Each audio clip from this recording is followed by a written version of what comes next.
Hello, welcome to One Africa Mission with your brother Dubia Anzanse. So please, today we are going to Uganda, the state of Uganda. But before we do that, please, if you are coming across us for the first time, we are missionaries. We are young Africans. And our mission is all about the unity of Africa and our dignity as a people. One Africa Mission, the number one Africa Mission. So if you come across us, the number one Africa Mission, please don't hesitate to support our mission. How do you support us? Is by subscribing to our YouTube channel. Also follow us on Facebook, on TikTok, One Africa Mission. We are missionaries. And as I said, our mission is all about our unity as a people and our dignity as a race. If you want a dignified Africa, if you are not happy with the Africa that you inherited from your ancestors, me and you, we are not happy with this Africa that we have, an Africa where everybody is disrespecting us, and that's the reason why we are going to Uganda. An Africa where Chinese people will leave China, come to Africa, establish businesses, and said that indigenous Africans are not allowed to go into that premises. Can you imagine the disrespect? What can we do to end this disrespect from everybody?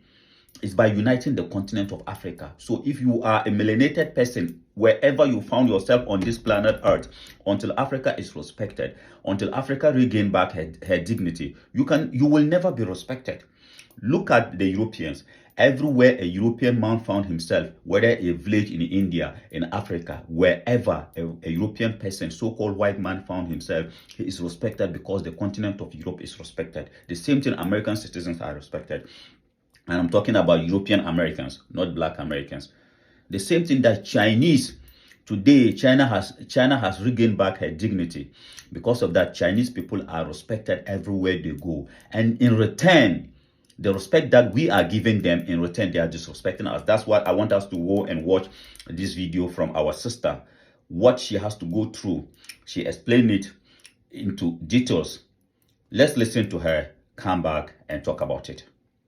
Do you know we have a restaurant in Uganda, in Kwalolo, that does not allow blacks in unless you have someone who is white with you? Let's go. I am looking for a certain restaurant. I wanted to review it. Then later on, I was like, I see a Chinese restaurant. I was like, let me try out Chinese food. I'd taken long. I indicate, and the askari tells me, oh, he's very sorry. We are very sorry we don't allow blacks in. At first, I was like, it's a joke or something. So I'm like, what do you mean? He's like, if you're black and you want to come in, you have to be with someone who is Chinese or white. I was like, what do you exactly mean? Blacks are not allowed in. You guys, you should have seen my face. I could not believe it. I asked him, how come you work for them? And he was like, that's how it is. Those are the rules. You people, I was in shock, pissed, disgusted, everything. How did we get here? I don't know if you guys understand how it sounds. Blacks are not allowed in. You have to be with a Chinese person, or you have to be white, or you have to be dating a Chinese human being to be allowed in. In Uganda, off Wampeo Avenue, there's a restaurant. I wanted to film it and all that, but then I was like, what if they fire the askari and all that? Yes. So as an African person, if you listen to what our sister is saying, and this is not just only Uganda. The other day, we saw in Nigeria, Chinese people, they have a shop or wherever that they don't allow indigenous Nigerians, so-called black people, to go into that place to do shopping. And the same thing in Zambia. The other day, we saw two couples. They were going to a Chinese restaurant to eat. They told them they are not black people. Black Zambian people are not welcome here. And when a minister in Zambia came out to spoke out against it, he was sacked from his ministry. So sometimes, sometimes some of these things, we shouldn't just wait for the authorities to come out and do something about it. We, the citizens of our particular respectful countries or states, we have to start dealing with these racist Chinese who are in Africa disrespecting us. We have to start dealing with them before the authorities will come in. Because in China, if an African person go, can you imagine? Just come to think of it. Imagine an African in China, you open a restaurant and then you said that Chinese people are not allowed, indigenous Chinese people are not allowed to come into your restaurant. Do you think they will wait for the government to come and then deal with you? They will deal with you before the authorities will even find out. Do you think a Chinese man can go to England or Germany or France, open a restaurant and say they don't want to see Europeans go into that restaurant? Can they do that to the European race? They dare not. Can a Chinese man go to Saudi Arabia, open a restaurant in Saudi Arabia and say the Saudi people, the Arabs are not allowed to go inside there and eat? They will burn down that restaurant. And that is exactly what we should be doing to these people. We cannot allow them to be disrespecting us even in our own land. We cannot allow that. But as we keep saying, the only way we can bring a stop to this is by standing up as a people. As Mama Arikana has been calling on us as African people to stand up. Let's listen to Mama Arikana. Come back and then I continue. We must wake up as a people. We may not like each other as individuals, but when it comes to issues of the Barbadian Kingdom, we must stick together like superglue. When it comes to issues of South Africa, we must stick together like superglue. When it comes to issues of Africa, we must stick together like superglue. Because, my brothers and sisters, that's what the rest of the world is doing. Yes, we have to wake up as a people. Enough is enough. Yes, we may have our individual differences, and which is natural. But when it comes to issues concerning the continent of Africa, we have to stand together. Because as Mama said, everywhere in the world, that is how people are standing together, especially when it comes to dealing with Africans. The Europeans have their differences, but when they go outside of Europe, you will not even know their differences. The Chinese, they have their own differences. The Arabians, everybody, the Indians. But when it comes to dealing with us as African people, when it comes to disrespecting us as African people, they will always unite against us.